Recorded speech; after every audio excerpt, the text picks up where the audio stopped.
El eterno Dios, el Padre, envió a su Hijo Jesucristo.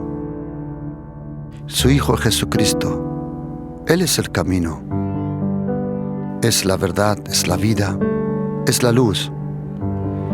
Y Él es la gracia, esa gracia que necesitamos, a Jesucristo. Están cordialmente invitados a este programa, La Palabra de su Gracia, juntamente con el pastor Juan Cano.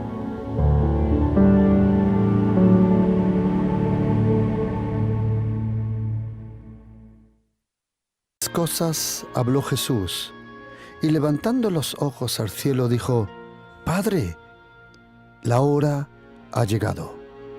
Glorifica a tu Hijo, para que también tu Hijo te glorifique a ti, como le has dado potestad sobre toda carne, para que dé vida eterna a todos los que le diste.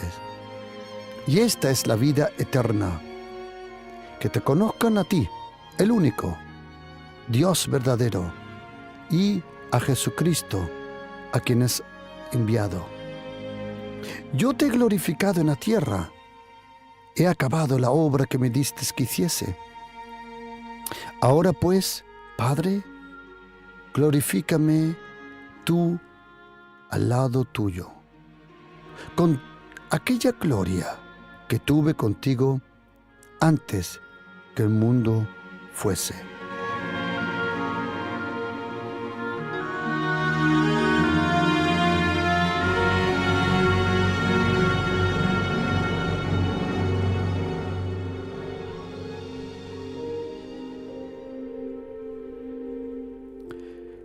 Treinta y 35 veces en los 4 evangelios encontramos a Jesucristo orando o enseñando sobre la oración. 35 veces o Él estaba dando una enseñanza de oración sobre el poder de la perseverancia, el secreto de la oración. El poder de la oración está en la perseverancia, como dice Jesucristo en Lucas capítulo 18, del 1 al 9. Pero también en la humildad, como dice en esa parábola de Lucas 18, versículo 9, adelante. Luego, el secreto de la oración está en la relación. Somos llamados a la comunión, a esa comunión que se transforma, que vive, que es alimentada de una relación, de la intimidad.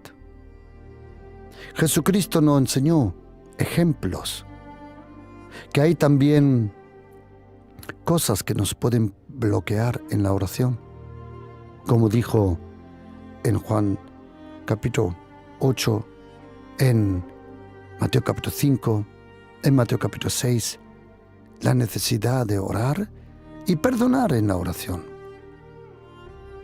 Pero hay una oración de Jesucristo que es para nosotros, es la más larga que nosotros tenemos conocimiento en cuanto a su texto.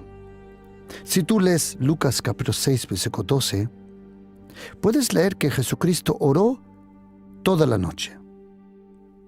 En Marcos 1, versículo 35, dice que Jesucristo tenía la costumbre levantarse antes que el sol se levante, cuando todavía era muy oscuro. Jesucristo se iba a orar. Le vemos orando en lo que nosotros le llamamos el monte de la transfiguración, donde Él fue no transformado, sino transubstanciado. Porque dice la Biblia que su rostro alumbraba con un brillo más fuerte que el sol. ¿Sabías que si no tienes gafas de protección y tú miras al sol unos 7, 8, 10 segundos, 20 segundos, sabes que probablemente te llevas un daño en tus ojos para toda tu vida? Imagínate Pedro, Juan, Santiago, allí en el monte, y de repente el rostro de Jesucristo con un brillo que sobrepasaba el sol, y su ropa era tan blanca como nadie puede hacer blanco en esta tierra. Jesucristo oraba mucho. Y yo tengo una pregunta: si Él tenía la necesidad de orar, ¿cuánto más nosotros? No sabemos cómo oró Jesucristo en aquella noche, en Lucas capítulo 6, versículo 12. Solo es interesante que la noche se dividía en 4 vigilias. El día se dividía en 12 horas. La noche en vigilias. La primera, de las 6 de la tarde a 9 de la noche. La segunda, de las 9 de la noche hasta las 0 horas, medianoche. Y la tercera, de medianoche hasta las 3 de la mañana. Pero la vigilia que más aparece en la Biblia, en los 4 evangelios, es la cuarta vigilia, de las 3 a las 6 de la mañana. El momento cuando Pedro negó al Señor, cuando Jesucristo se levantó a orar. Lucas 6:12 dice que Él pasó toda la noche orando. Nosotros hoy en día dividimos la noche también en horas. A 6 de la tarde a 6 de la mañana son 12 horas. Es interesante que Jesucristo, cuando regresó de esa oración, eligió a 12 apóstoles. ¿Quién sabe si mejor por cada uno estuvo orando 1 hora? Pero en la última noche, cuando iban de camino a un lugar llamado Getsemaní, la prensa del aceite, que estaba o está, hoy todavía se puede visitar, al pie del monte de los olivos. Ese monte de los olivos es interesante, que en el profeta Jeremías y en otros lugares es llamado el monte de la unción. Pero el profeta también profetizó que ese monte no iba a ser llamado solo el monte de la unción, sino el monte de la destrucción. ¿Por qué? La palabra hebrea, Messiah, que significa unción, ungido, cambiando un poco el acento, significa destrucción. Ahí aprendemos una cosa, que siempre que el Señor, según Salmo 92, versículo 10, nos unge con fresco aceite, lo que para nosotros es una unción, para las obras del diablo es una destrucción. Y Jesucristo, en camino a ese lugar, al monte de los olivos, a un lugar abajo al pie llamado Getsemaní, el lugar donde estaba la prensa, donde se prensaba y se le sacaba el aceite a las aceitunas. En ese camino, en aquella última noche, de repente Jesucristo para. Iba de camino de aquel lugar que es llamado Sion, aquel lugar donde estaba el aposento alto. Cuando iban de camino, a medio camino Jesucristo paró y de repente dice en Juan capítulo 15, yo soy la vid verdadera y vosotros sois los pámpanos. Sigue andando y de repente habla de nuevo del Espíritu Santo. Sigue otro poco andando y de repente dice la Biblia en Juan capítulo 17, versículo 1, dice que paró un momento, levantó los ojos al cielo. Es interesante cuando tú lees cada vez que Jesucristo levantó los ojos al cielo. Un día, Marcos 7, Marcos 8, le trajeron personas que no podían ni oír, ni ver, ni hablar. Y dice que alzó los ojos al cielo, hizo un respiro profundo y dijo, Éfata, Éfata. Es arameo, significa que seas suelto, la lengua, el hablar. En otro momento alzó los ojos al cielo. Cuando le trajeron 5 panes, 2 peces, alzó los ojos al cielo. La Biblia dice en Salmo 121, alzo mis ojos al cielo. ¿De dónde vendrá mi ayuda? ¿Sabes? La depresión te obliga a bajar tu vista a este mundo. Y la verdad es que si tú observas este mundo, antes o después te va a dar una depresión. Pero el que alza los ojos hacia los cielos, alza, oh Abraham, sal de tu tienda. Sí, el Shaddai, ¿qué quieres enseñarme? Sal, Abraham, sal. Te voy a enseñar una cosa, pero para enseñártelo, quiero que alces tus ojos. Abraham, ¿ves las estrellas? Entre comillas, el ser humano puede ver 3.500 estrellas cuando alza sus ojos. Si te vas para Australia, otros 3.500, en total 7.000 estrellas. Pero eso es cuando miramos con nuestros ojos humanos. Cuando tienes un telescopio, cuando sales de la atmósfera, de la Tierra, por ejemplo, el telescopio James Webb o Hubble telescopio, hay miles de billones, de trillones, de millones, billones, trillones, galaxias, no solo estrellas, galaxias. Abraham, ¿qué ves? Señor, veo muchas estrellas.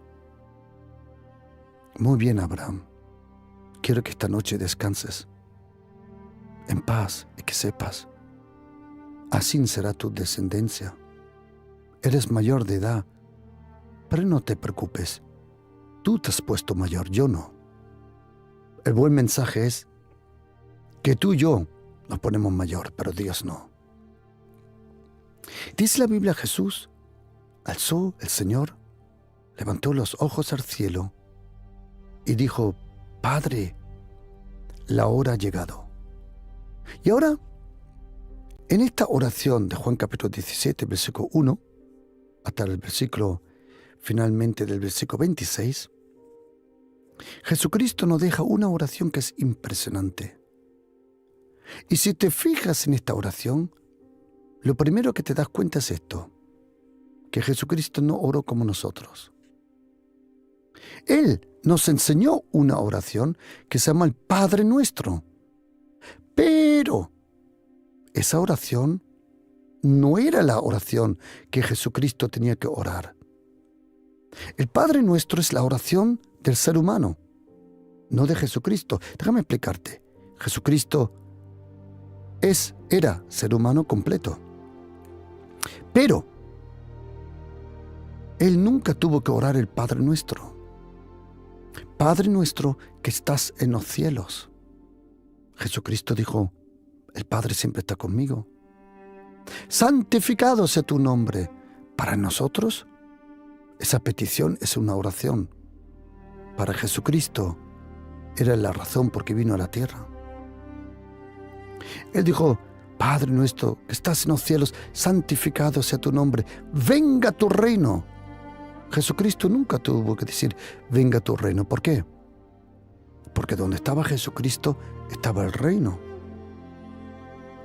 ¿A que sí? Venga tu reino, hágase tu voluntad. Hágase tu voluntad.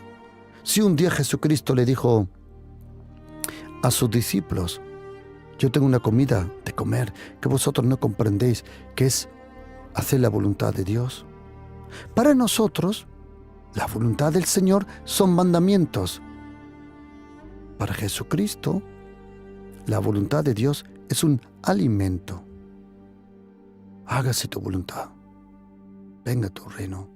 Hágase tu voluntad. El pan nuestro de cada día. Jesucristo no tuvo que decirlo, porque Él era el pan. Perdónanos.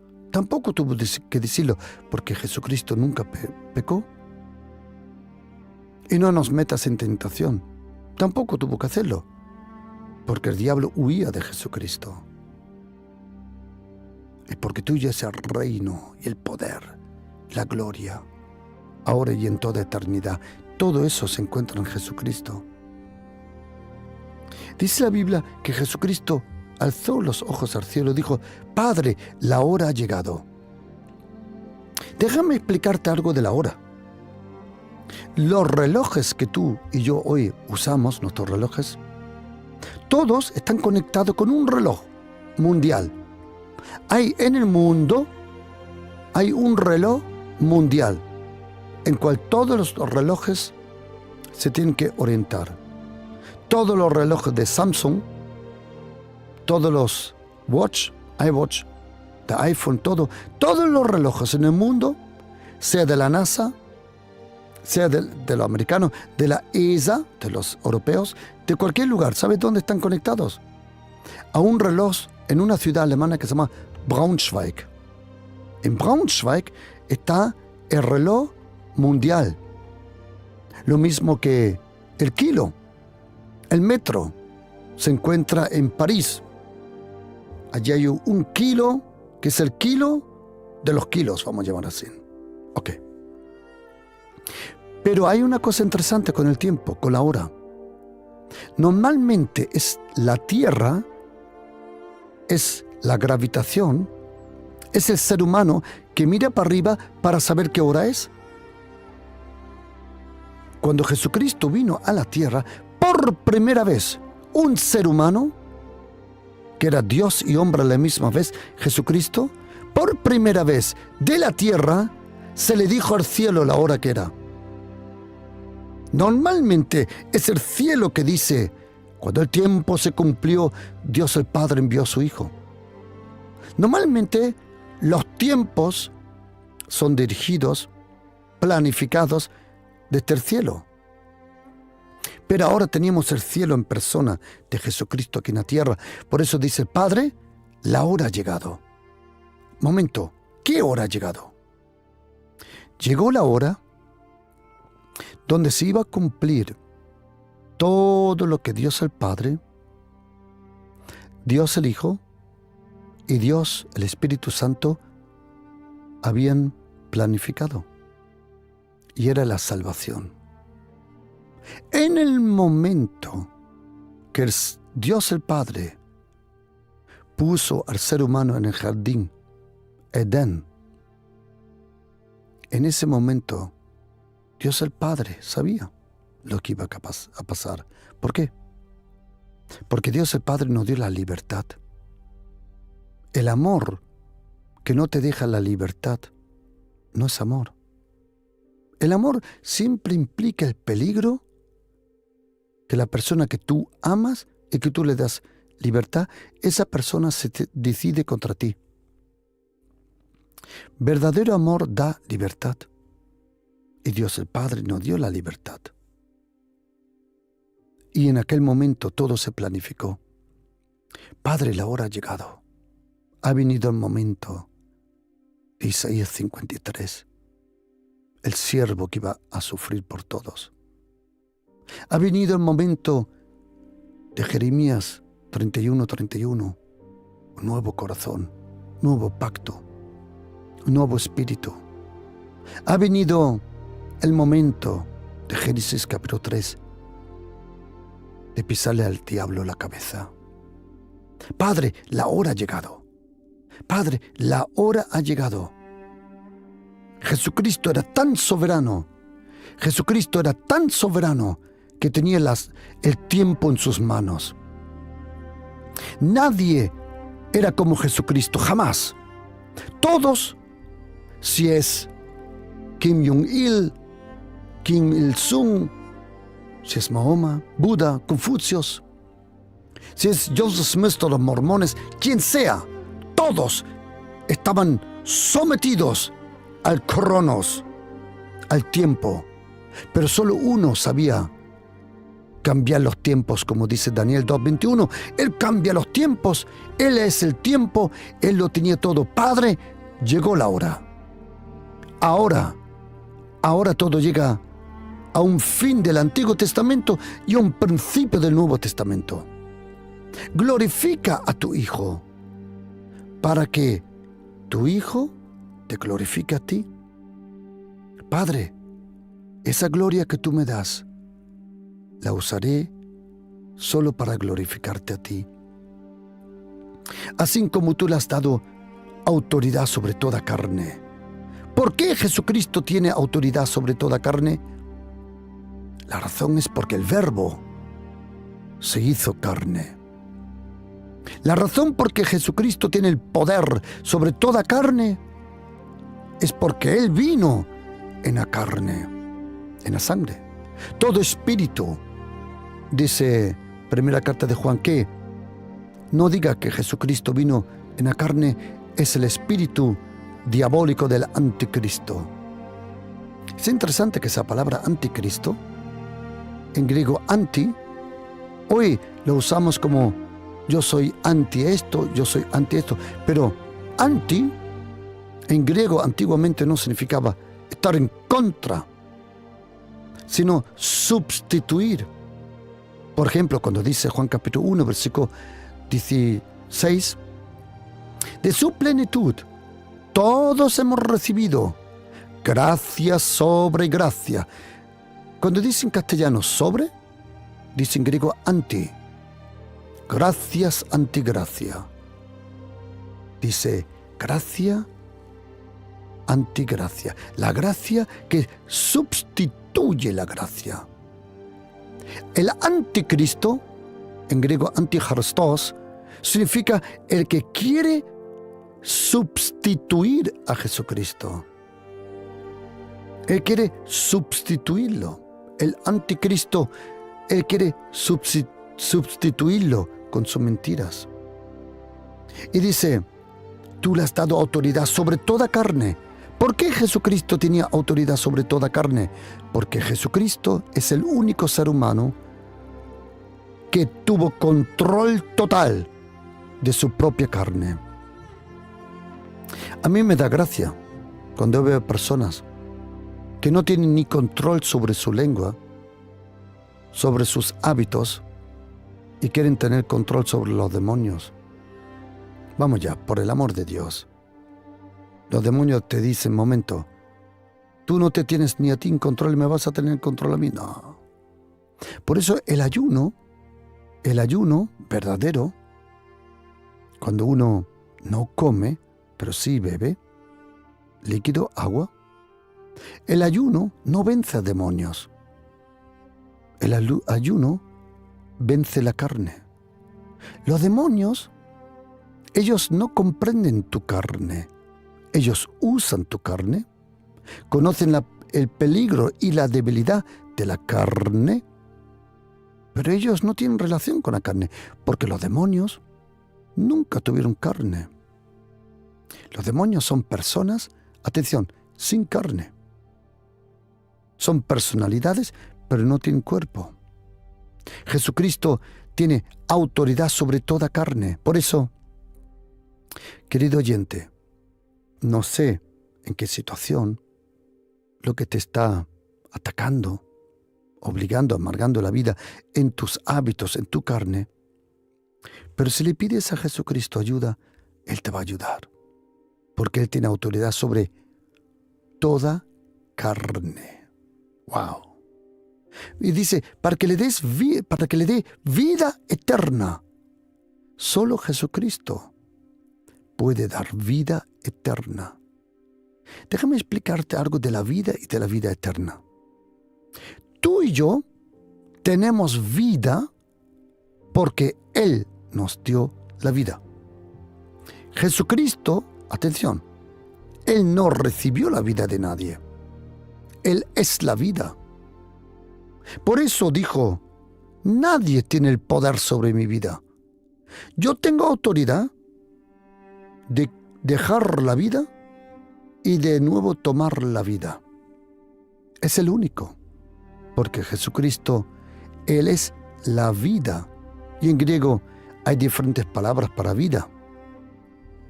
Pero esta vida es la vida, es el zoe eonos, la vida eterna. La vida eterna. La vida eterna no es la vida que viene, sino es la vida que es. La vida eterna no es la vida detrás de la muerte. No.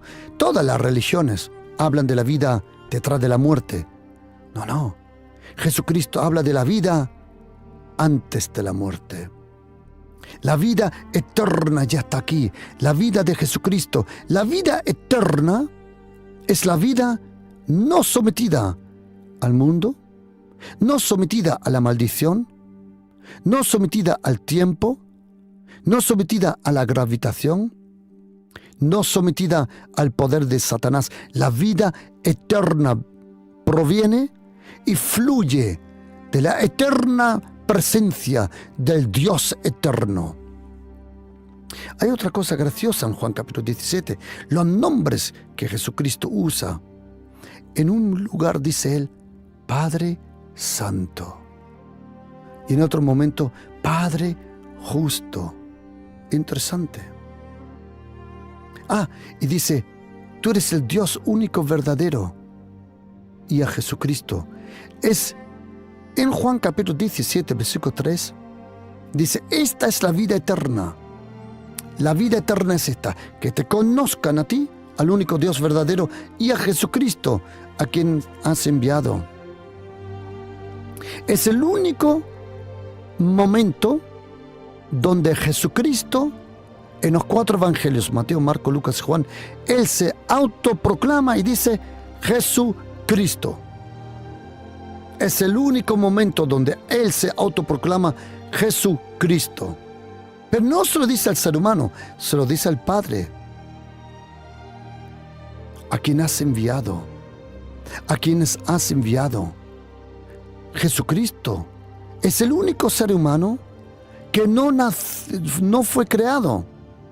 Jesucristo es el único que Él nació, Él vivió, Él murió, Él resucitó y Él regresará. Jesucristo es Dios, es luz de luz, vida de vida, Dios de Dios. Es un misterio. La Trinidad, como nosotros le llamamos, es un misterio absoluto. Un misterio que la fe recibe, vive, comprende y adora, porque el Señor nos lo da por fe en el Espíritu. Y dice el versículo 4, yo te he glorificado en la tierra. Y ahora oye esto, he acabado la obra que me diste. Momento. Si Jesucristo todavía no había muerto, ¿por qué dice obra? Porque tenéis que saber una cosa, querido oyente.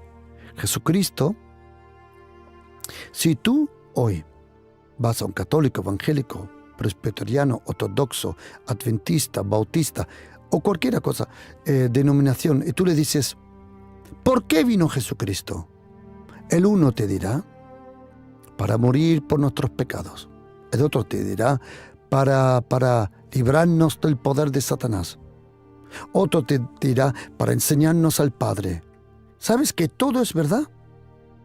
Jesucristo, cuando Él vino, Él cumplió muchas cosas a la misma vez. Sí, Él vino, como dice primera carta de Juan capítulo 3, versículo 8, para esto fue manifestado el Hijo de Dios, para destruir las obras del diablo. Sí. Para traer el reino de Dios. También. Para traer la obra completa de la salvación. También. Pero ¿de qué obra está hablando Jesucristo si todavía no había muerto? ¡Wow! En esa frase, en esa palabra, he acabado la obra que me diste. Ahí podemos involucrar que Jesucristo nos enseñó a orar, nos enseñó a amar, nos enseñó a tener compasión, tener paciencia con el próximo. ¡Wow! Pero oye, he acabado la obra que me diste. El Padre, cuando Jesucristo vino a la tierra, imagínate, le dio un libro con obras que él tenía que cumplir. Las cumplió todas. Y ahora dice, ahora Padre, glorifícame tú al lado tuyo, con aquella gloria que yo tuve contigo antes que el mundo fuese. A ver, momento. ¿Qué gloria? Es la gloria de la cual Jesucristo se despojó, como dice Filipenses capítulo 2, versículos 5 al 11. Jesucristo se despojó de su gloria. Y quiero pedirle, querido oyente, ¿cuánto me encantaría enviarle este mensaje? ¿Cuánto me encantaría este mensaje? Porque hoy, en los próximos días, voy a tratar de esta oración, la oración del sumo sacerdote llamado Jesucristo. Ahora mira, dice Jesucristo, y quiero que un instante, querido oyente, que por favor acompáñame en estos pensamientos.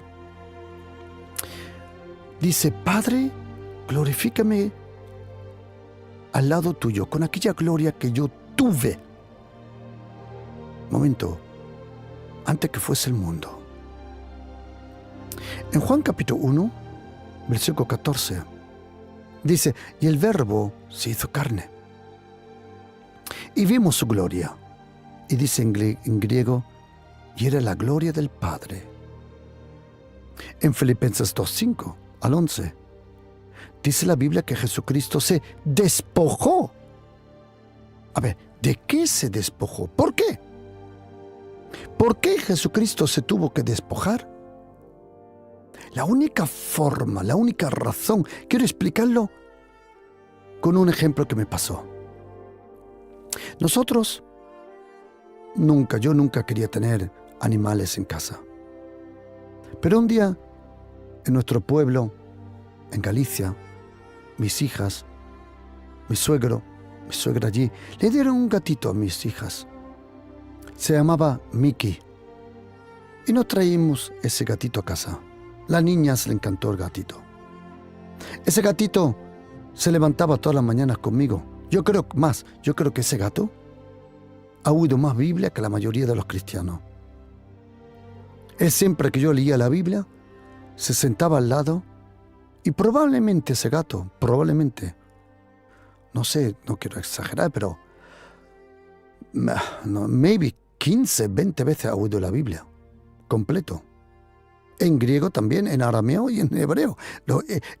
Una hermana me preguntó, pastor, ¿los animales van al cielo? Y yo le dije, no lo sé, pero el mío seguro. Porque este gato ya estaba santificado, entre comillas. Pero voy a una cosa, una broma. Y un día era invierno. Yo por la mañana, antes de salir a orar a la calle, yo le daba un poco pienso, que se llama en español. Y hacía mucho frío y ese gatito quería salir al frío. Yo le dije, no, Mickey, no, afuera hace frío. Y él me dijo, miau. Digo, a ver, ¿no me entiendes? No, miau nada, afuera hace frío. Y él me dijo, miau. Yo dije, a lo mejor solo habla alemán este gato y no me entiende en español. Dije que no. Le dije, schau mal, Mickey, draußen ist es sehr kalt. Du kannst jetzt nicht rausgehen. Y él me dijo, miau. Y entonces de repente me vino algo a la mente y fue esto. No había una verdadera comunicación entre los dos. Y solo había una posibilidad. O Mickey se convierte en un ser humano para que yo pueda comunicar como un ser humano, o yo me convierto en un gato para decirnos miau y miau al otro. Y ahí me acordé de una cosa, que Jesucristo se hizo hombre. Ya que el hombre no podía convertirse en Dios, Dios se convirtió y nació como hombre. Y cuando Él se convirtió en hombre, tuvo que dejar su gloria en el cielo. La gloria del Hijo, la gloria del Verbo, la gloria del Eterno, de Adolam, Adonai Elohenu, el Dios verdadero, el Dios El Shaddai, el Elyon, el Dios Yahweh Shammah, Yahweh Tzidkenu, Yahweh Nitzi, Yahweh Shalom, el Dios, el único verdadero Dios, el Padre, el Hijo, el Espíritu Santo. Y Jesucristo, para ser humano, se tuvo que despojar, como quitarse la vestidura de ser Dios. Y nació completamente como hombre, antropos. Nació, pero había un misterio. Él era hombre y Dios a la misma vez. No mezclado el uno con el otro. No. Verdadero hombre, verdadero Dios. Y cuando vino a la tierra, Él no pudo venir con su absoluta gloria, powerful, impresionante poder. Como Él nació como hombre, Él tuvo que someterse a las armas que le fue dado al hombre. Esas armas Dios las envió por la palabra de Dios. Un trozo de esas armas se lo dio a Moisés, otro se lo dio a los profetas, otro a Jeremías, otro a Zacarías, Malaquías, Abdías, Nahum, Jonás, Daniel, Isaías, Jeremías, Ezequiel. Y Jesucristo vino como hombre a la tierra. Era Dios, pero como hombre. Y Dios el Padre, todo lo había involucrado en una cosa. Había en esta tierra una cosa presente que se conocía teológicamente, se conocía dogmáticamente, se conocía como doctrina. Pero en esa cosa estaba todo. Y esa cosa era la gracia de Dios. Porque si estudias la Biblia, la justicia está en la gracia, la santidad está en la gracia, la salvación está en la gracia. Y cuando vino su Hijo como hombre, su Hijo vivió de la gracia, era la gracia, vivió de la gracia, era el verbo de Dios. La ley fue dada por Moisés, como dice en hebreo Moshe, pero la gracia vino por Jesucristo, la gracia y la verdad. La gracia, la eterna gracia, porque todo está en la gracia. Y ahora, oye, querido oyente, lo que es la gracia en la tierra es la gloria en el cielo. Porque cuando Jesucristo vino a la tierra, Él se despojó de la gloria para vivir de la gracia. Era la gracia de un hombre. Romanos 5:15. Era la gracia de un hombre. Cuando vino Jesucristo a la tierra, de repente, la gracia ya no solo era la gracia de Adonai Elohenu Israel. No. Ahora era la gracia de un hombre. ¿Por qué? Porque su vida perfecta, su inocencia, su santidad, toda la gracia vino por Jesucristo. Él es la gracia. Tú y yo vivimos bajo la gracia. Toda la gracia de Dios rodeaba a Jesucristo. Esa eterna gracia, la gracia de Jesucristo, la infinita gracia de Jesucristo. Pero en el cielo le estaba esperando la gloria. Y dice la Biblia que cuando Jesucristo murió y 3 días después resucitó, Él regresó al cielo. Y como Él es la gracia, como Él tenía toda la gracia, cuando Él regresó al cielo, ¿sabe lo que le estaba esperando en el cielo? La gloria. Y ahora, querido oyente, mire, por favor, atención. Mientras Jesucristo estaba en la tierra, toda la gracia, toda la santidad, toda la justicia, todo el perdón, todo el reino estaba concentrado en Él. ¿Por qué? Porque la piel, la carne de Jesucristo, a Él lo concentraba geográficamente en un lugar. O Él estaba en Galilea, o en Idumea, o en Jerusalén, o en Magdala, o en cualquier otro sitio, porque su cuerpo lo limitaba a su omnipresencia. Déjame explicar una cosa, querido oyente. Atención, por favor. Cuando Jesucristo era hombre y vino aquí a la tierra, pregunta, ¿era omnipotente? Ya, total. ¿Era omnisciente? Sí, absoluto. Pero había algo que lo limitaba. Era su cuerpo, que Él había nacido a esta tierra. El cuerpo que había recibido en la Virgen María. Cuando Jesucristo regresa al cielo con su obra completa, con su omnipotencia, con su omnisciencia, con toda la obra perfecta, cuando Él llega al cielo, el Padre se levanta del trono y los ángeles se inclinan.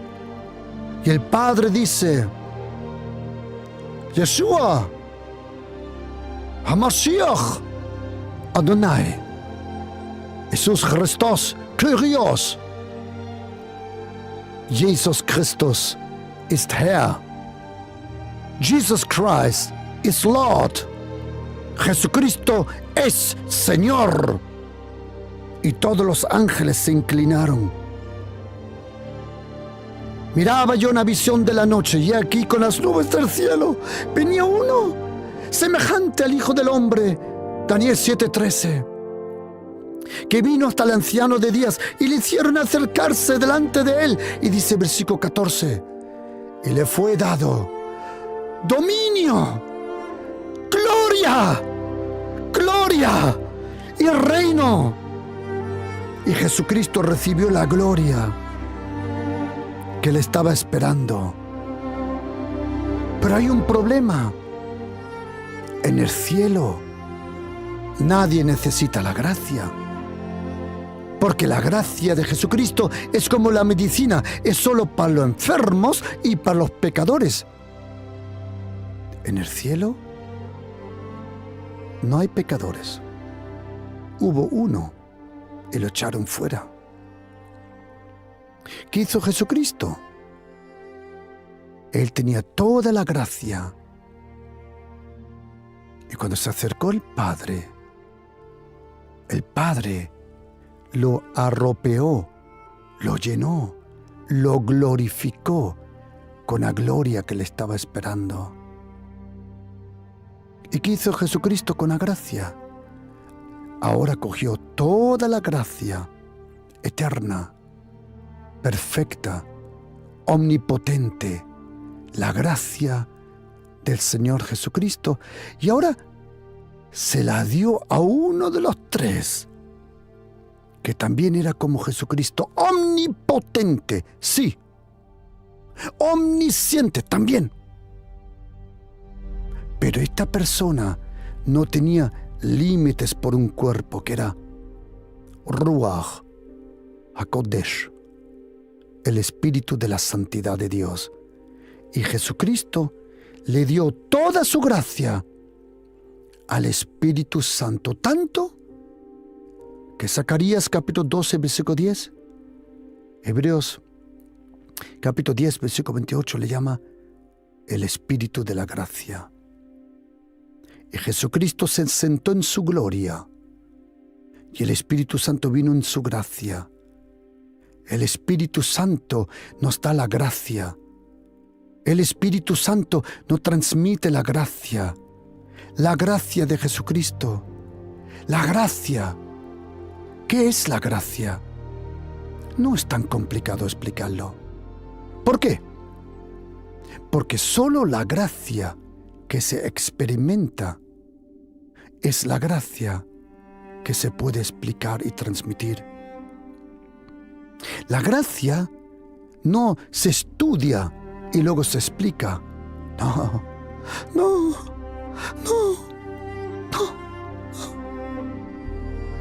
La gracia se experimenta y luego se transmite. La gracia que no has experimentado es la gracia que no comprendes. Pero cuando uno recibe la gracia se experimenta, luego se transmite en una doctrina. La gracia se recibe, se experimenta y luego se predica. La gracia se experimenta y luego se enseña. La gracia de Jesucristo. ¿Qué es la gracia? Por ejemplo, la gracia es esto.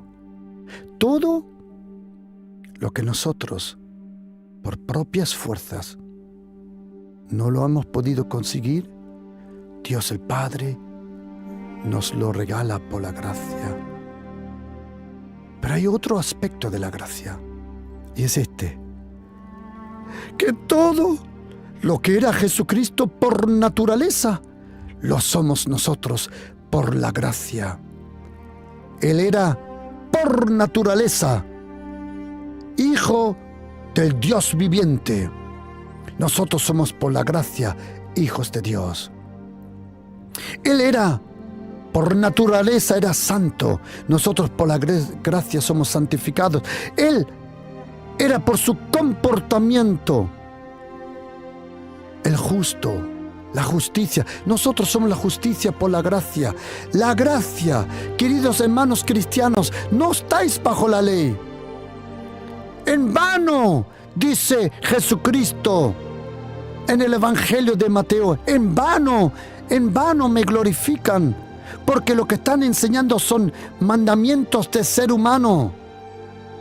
Tú y yo no estamos bajo la ley de una denominación, de un ser humano. Estamos bajo la santísima gracia, la gracia que según Titus 2:10 nos enseña, nos purifica, nos libera a vivir piadosamente.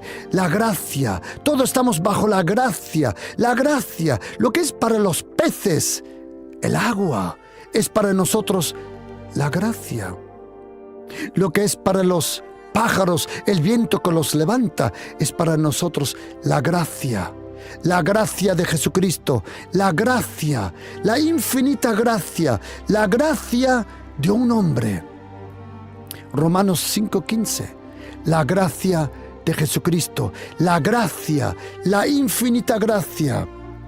Y como dijo el profeta Isaías, los montes se moverán. Una palabra que el Señor me dio un día. Y me dijo: hijo, los montes se moverán. Los collados temblarán. Pero mi gracia nunca se apartará de ti.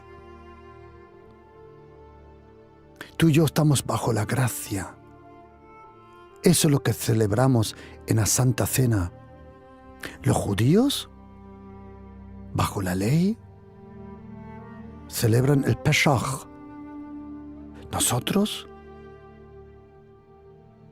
con el pan que representa su cuerpo y la copa del vino que representa su sangre, estamos bajo la gracia. La gracia es la vida de la resurrección. La ley, la vida de la ley está antes de la muerte. La ley solo va hasta la muerte.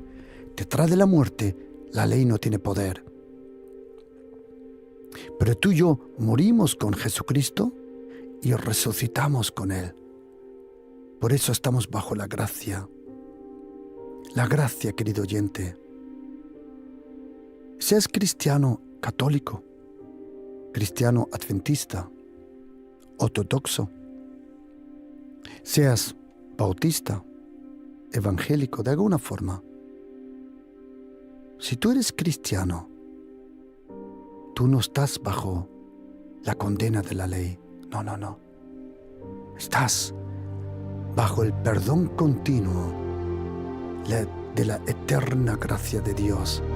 La gracia de un hombre, la gracia de Jesucristo, la gracia del Señor Jesucristo. Fallamos, sí, pero por eso su gracia es continua. La gracia es el perdón continuo, la salvación continua, presente, poderosa, sobre toda nuestra vida.